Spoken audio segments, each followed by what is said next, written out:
while. Peanut allergy may be yet another disease of affluence, which we here on the Ragusea channel classify as good problems to have. They still suck. They're still problems.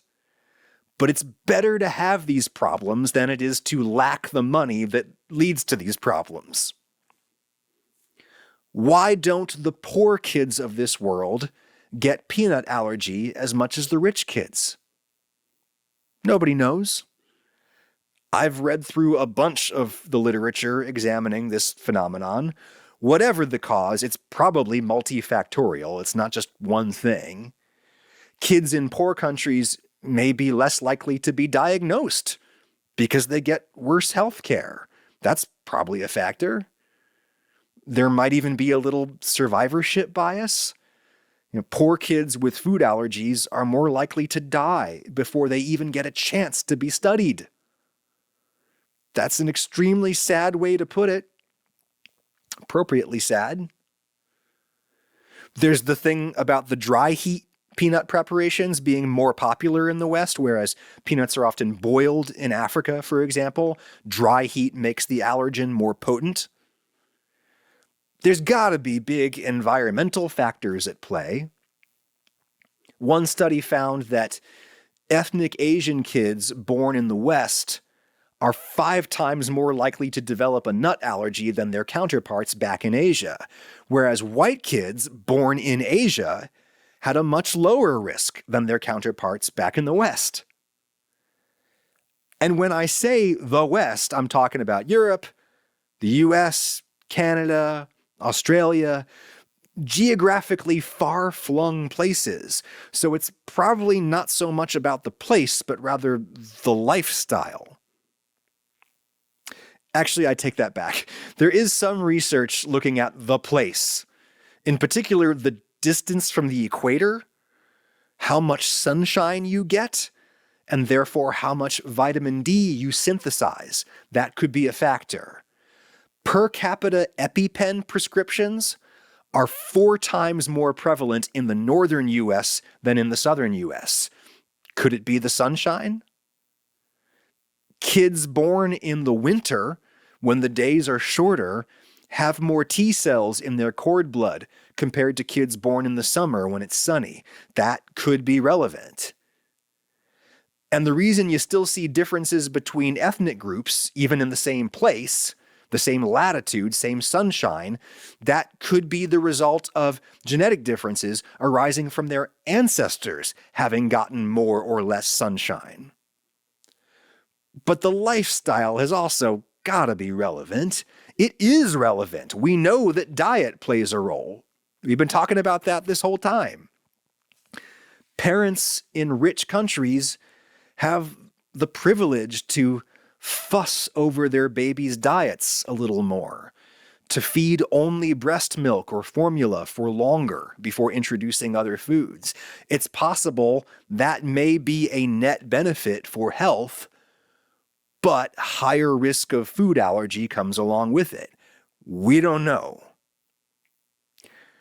We must always be wary of explanations that seem particularly attractive to us, because you'll generally find a way to substantiate them, whether they're true or not. So I probably shouldn't say this. I probably shouldn't even think it. But I am attracted to the hygiene hypothesis, which is basically that a richer life is a cleaner life. It's a more indoor life. It's a life where you have the privilege of being a picky eater without starving to death. And you just get exposed to less stuff in your developmental years, which could lead to allergies, could lead to type 1 diabetes, and all kinds of other immune system related diseases. I suppose all diseases are immune system related, but you know what I mean. The hygiene hypothesis is also something that researchers in this area talk about. It's not just me bringing it up, but I do find it to be a really compelling idea. But let us finish by reminding ourselves once more about good problems to have. They are still problems, but they're generally better than the alternative. Still, I think I need to kick my kids outside more often and get them to eat more kinds of stuff. Thank God they've always eaten peanut butter, at least. Make good choices. Talk to you next time.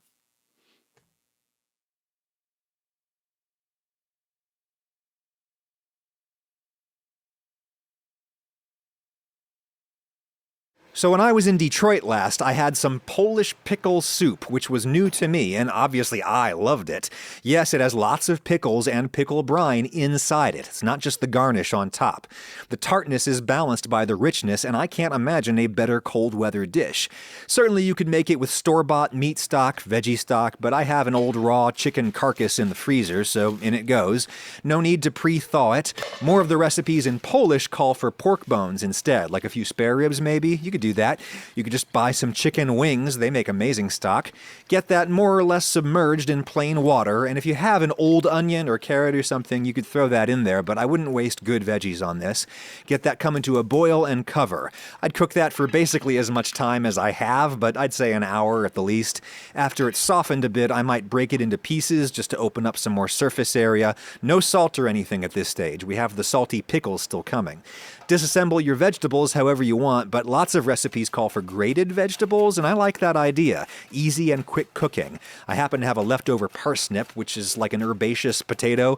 It'll be nice, but use whatever vegetables you have. There's no consistency.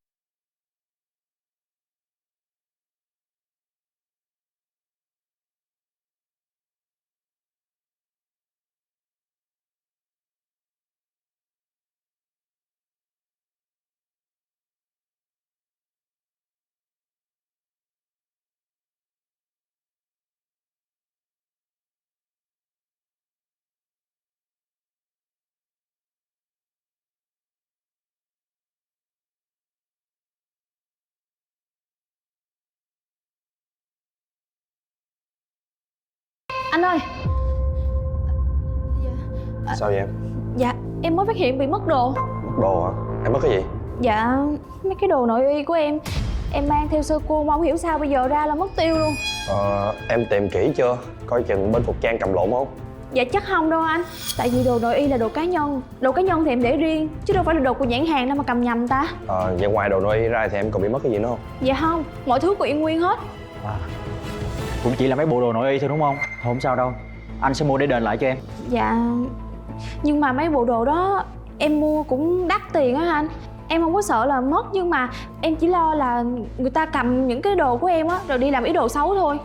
Thôi được rồi, Hưng, chạy xuống phòng bảo vệ kiểm tra camera an ninh coi có dấu vết gì của kẻ lấy trộm hay không. Tại vì thứ nhất là đồ cũng mất tiền, thứ hai á là mấy cái chuyện đồ nội y này nhạy cảm lắm. Dạ, em đi liền.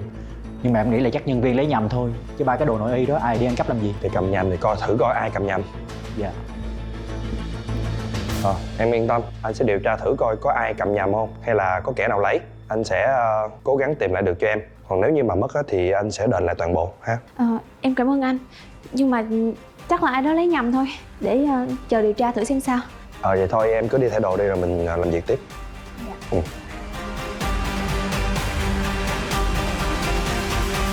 Đó, anh coi đi. Em có chụp hình nguyên cái bài post đó đi gửi qua cho anh coi. Nghĩ sao á, chụp đồ lót của em rồi đăng lên trên mạng, để cái hình ảnh rồi gắn họ tên em vô nữa.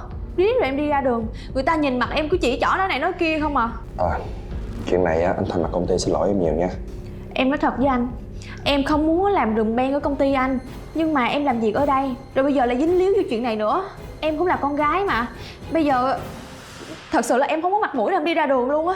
Được rồi, cái chuyện này á, bên công ty anh sẽ chịu trách nhiệm và điều tra kỹ lưỡng chuyện này. Khi nào có kết quả và tìm ra thủ phạm sẽ báo cho em liền. Dạ. Xin lỗi em nhiều nha. Vậy em đi trước.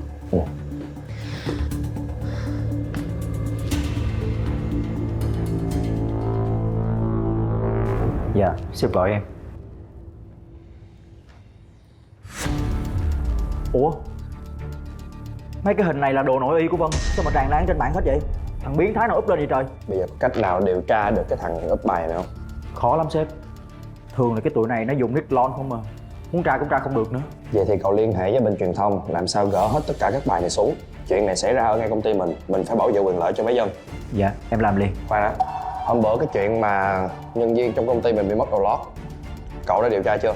Dạ, chưa có kết quả gì hết sếp. Cái chuyện này liên quan tới uy tín của công ty mà bây giờ còn chưa điều tra được là sao? Tại cái buổi chụp hình quảng cáo đó, ngoài nhân viên của công ty ra thì còn có ekip ở bên ngoài nữa, quay phim, thiết kế, make up rất là nhiều người, cho nên không thể nào xác định chính xác được. Bây giờ tôi không cần biết. Cậu dưới quyền tôi thì cậu chuyện này phải làm. Bây giờ cậu muốn tôi tự tay đi làm hay sao? Em sẽ làm liền. Có kết quả em sẽ báo sếp liền. Em xin phép.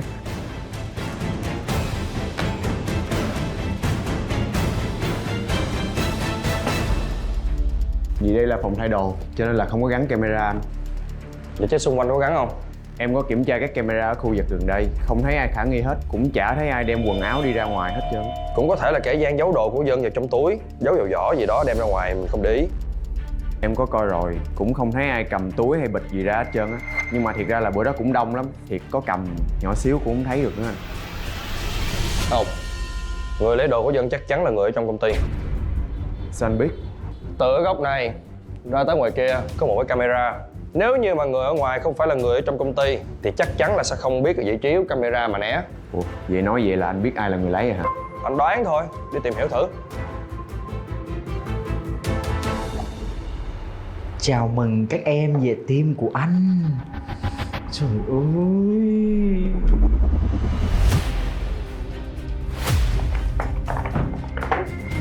Sếp, không phải giờ này sếp về rồi hả? Sao sếp ở đây? Tôi còn ở đây tôi mới thấy cái trò này của cậu chứ. Có trời đâu sếp. Cái này quà em mua để tặng cho bạn gái em mà. Ồ, tính ra cậu Hưng làm việc công ty mình cũng mấy năm trời. Tới nay tôi mới biết là cậu có bạn gái đó. Thôi, đừng qua mắt tôi nữa, tôi biết hết. Biết là biết cái gì sếp, em có làm cái gì đâu mà sếp kêu sếp biết. Cậu nghe cho rõ đây. Từ cái hôm mà Dân bị mất đồ trong buổi chụp hình, tôi có kêu cậu đi kiếm đồ cho Dân, nhưng cậu rất là hời hợt. Lúc đó tôi chỉ nghĩ là cậu trốn tránh trách nhiệm, làm biếng đi kiếm đồ cho con gái người ta. Với lại thêm một cái nữa là cái bữa mà tôi đưa cho cậu coi bài đăng của kẻ biến thái thì chưa gì hết, cậu đã nhận ra đó là đồ lót của Dân. Ủa? Mấy cái hình này là đồ nội y của Vân, sao mà tràn lan trên mạng hết vậy? Thằng biến thái nào úp lên vậy trời? Thì cho dù có là như vậy đi chăng nữa thì cũng đâu có đủ bằng chứng để sếp buộc tội em đâu. Đúng, lúc đó tôi chỉ mới nghi ngờ.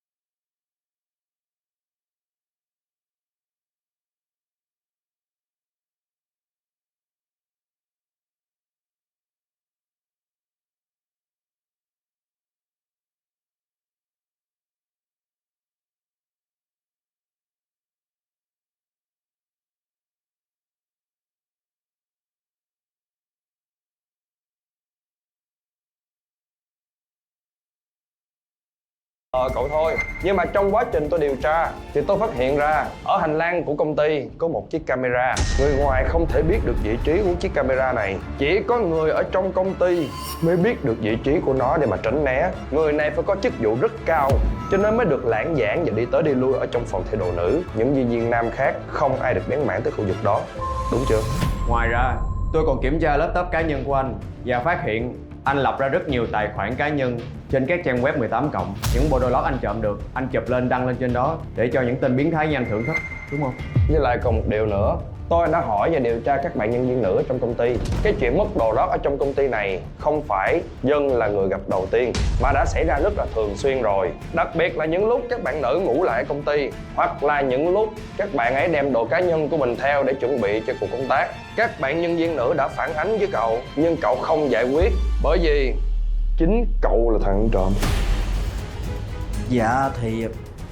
nhưng mà cũng đâu có gì to tát đâu sếp. Cái này em cũng không làm hại gì các bạn hết, chỉ là cái trò giỡn cho nó vui vậy thôi à. Đăng cái tên họ của con người ta lên trên mạng, vậy là vui đó hả? Em xin lỗi sếp. Em biết hành vi của em vậy là sai rồi. Dù sao cũng là nhân viên thân cận lâu năm. Sếp thông cảm bỏ qua cho em lần này. Em xin tự nguyện từ chức. Sếp đừng có báo công an nha sếp. Tôi nói cho cậu biết, cái trò biến thái của cậu không chỉ làm ảnh hưởng tới bộ mặt của công ty, mà còn làm ảnh hưởng tới tâm lý và tinh thần của rất nhiều bạn nữ khác. Cho nên xin lỗi cậu, chuyện gì tôi có thể bỏ qua được, chứ biến thái thì không. Quy, dẫn cô ta đi. Sếp. Công lớn chuyện nữa. Cái gì? Tôi cuối là cái gì á? Toàn đồ chuyện mất tiền của người ta, không phải chuyện nhỏ. Ok, 3, 2, 1. Thứ hai á là đồ nổi y cũng nổi cả. 3, 2, 1. Thứ nhất là đồ mất tiền. 3, 2, 1. Em yên tâm, anh sẽ điều tra thử coi. 3, 2, 1. Em yên tâm nha. Đồ là 3, 2, 1. Rồi, nghỉ nha. Không, mày phải diễn lại. Biết gì sếp, cái gì á? Mày diễn tỉnh lên. Diễn tỉnh lên, mày đang sao mà tự nhiên mày diễn cái nét đó là tôi giận mẹ rồi. Đầu thú. Đầu thú sẽ được khoan hồng.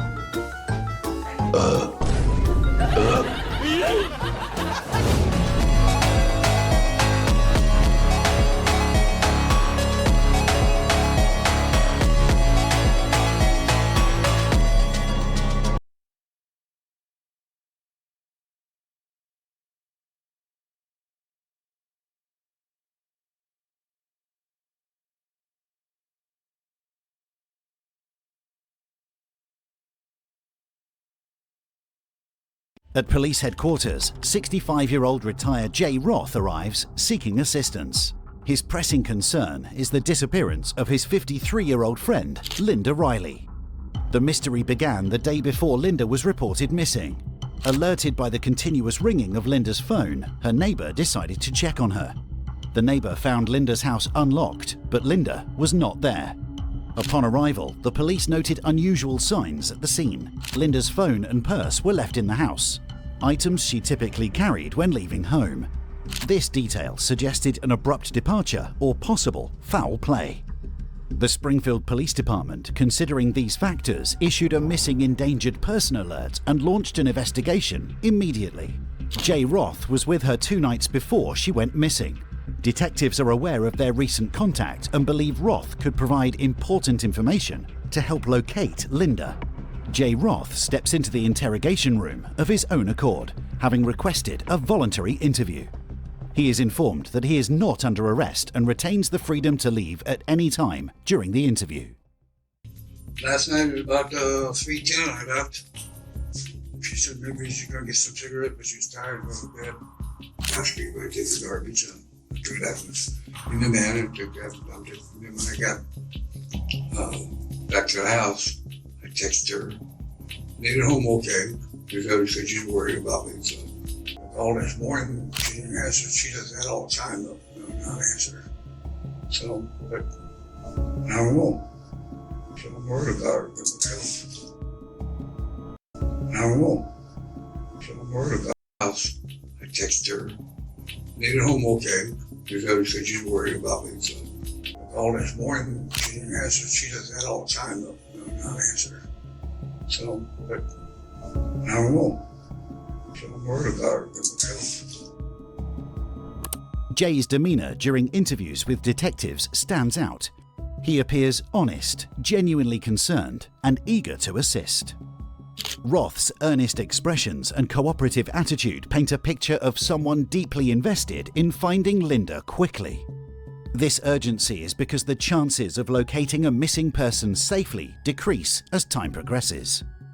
Statistically, the first 24 hours are crucial.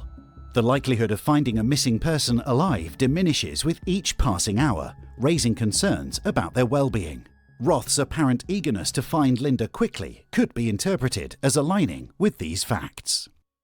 She's stressed out a little bit about these guys who've been coming over this. One guy particularly. Who's that she was stressed about? I was thinking the Floyd guy that come in the house the other night, drunk. So you just know him as he's a black male named Floyd. I saw him one time, but I don't know what. He came in the house and You don't know Floyd's last name? no, not at all. So what did she say about that she was stressed out about? Oh man, the guy come in the house and he was halfway in the living room, she said. She kind of pushed him out the door, and somebody went out, and then that fool ass, he come back over, and he was drunk, is what they said. I don't know if he was or not. So what do you think? What do you think happened? I don't know, anything could happen with that neighborhood there. It's a bad neighborhood. There's all kinds going on over there. Okay. In an unanticipated move, the detective suggests to Jay that the concerns surrounding Linda's disappearance could be overstated. He employs this strategy to assess Jay's true level of anxiety. Is Jay genuinely as troubled as he appears? Or is his display of concern merely a facade to conceal his own involvement? Do you think that she maybe just left? No, she wouldn't leave without her dog. Okay. Are her dogs still there? As far as I know, they were when I left. Could they still be there, you think? I think so. Okay. Jay made a revealing mistake. His claim that she wouldn't abandon her dogs caught the detective's attention. At that moment, there was no possible way for him to know that the dogs were still in the apartment. That statement alone has now made Jay turn from a concerned friend to a person of interest in this investigation. So you guys are good friends. Has she ever wanted an intimate relationship with you? Yeah. You had a little bit of an intimate relationship?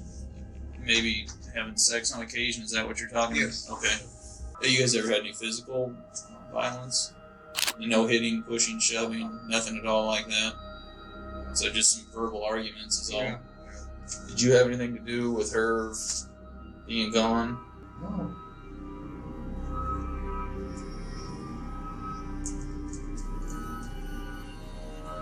So when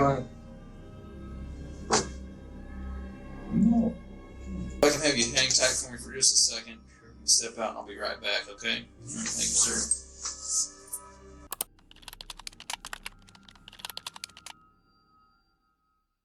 A day later, Linda Riley remains missing, and the likelihood of finding her alive is diminishing rapidly. Then, unexpectedly, Jay shows up again at police headquarters, bringing new information to the table. There are three things actually. Her ex, he'd bigger, fuller hair. She come down to the house one morning after he'd be sitting on her and tried to shoot her up and missed and threw her in the spot. So, and she always had bruises on her arm when he grabbed her. So one time, she had this guy named Roger was there, and he stayed about a week or so. But the police came to the door and he was hid in the bathroom because he was wanted, they said. I don't know his last name or anything else.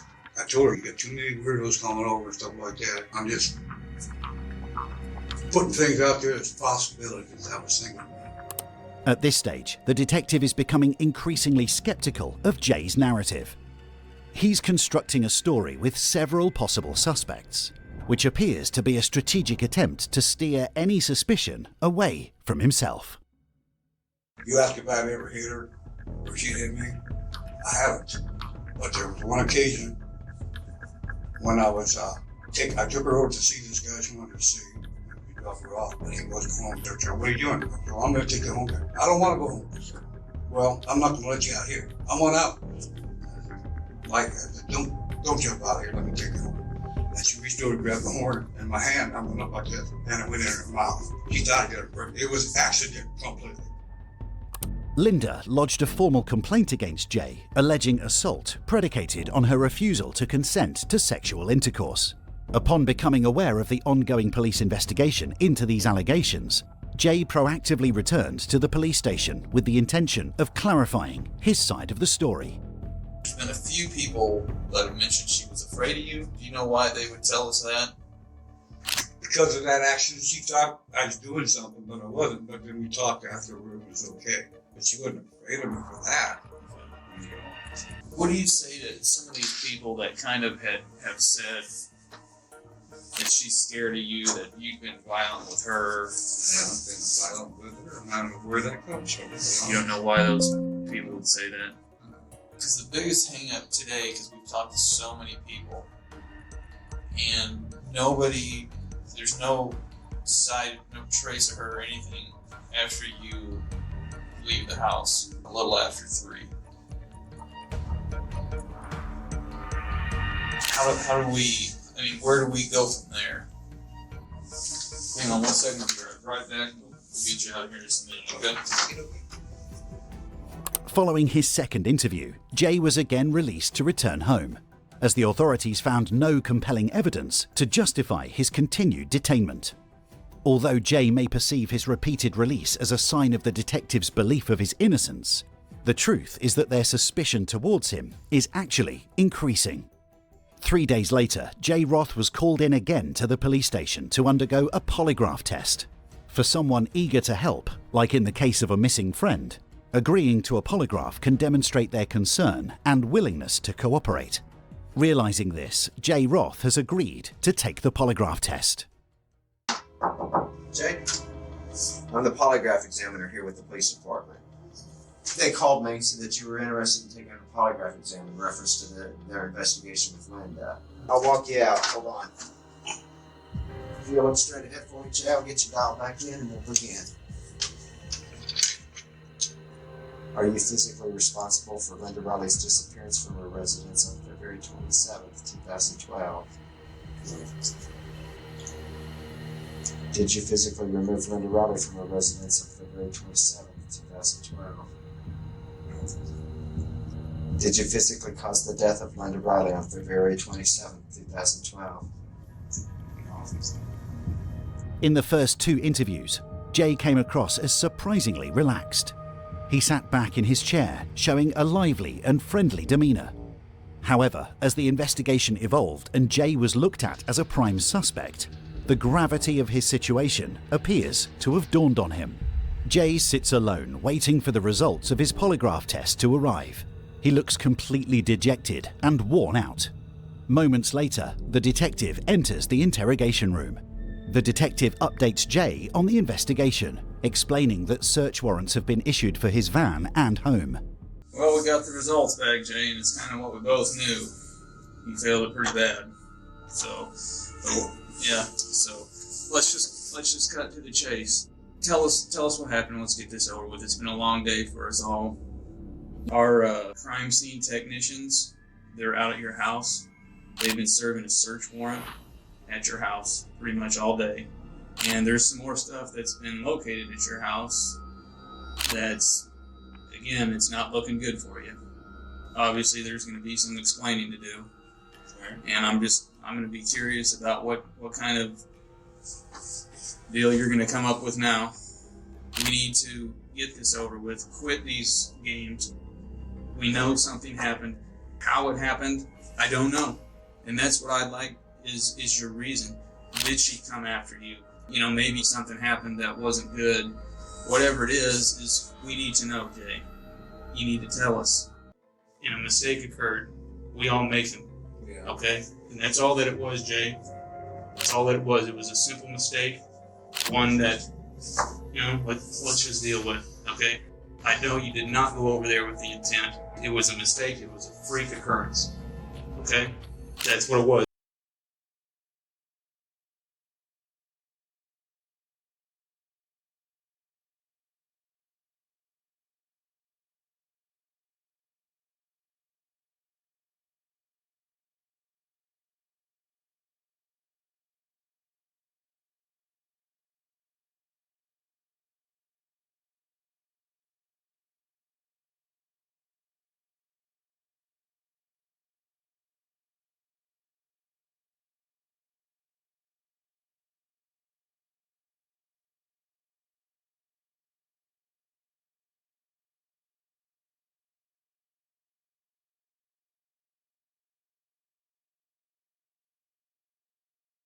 It's just a freak occurrence.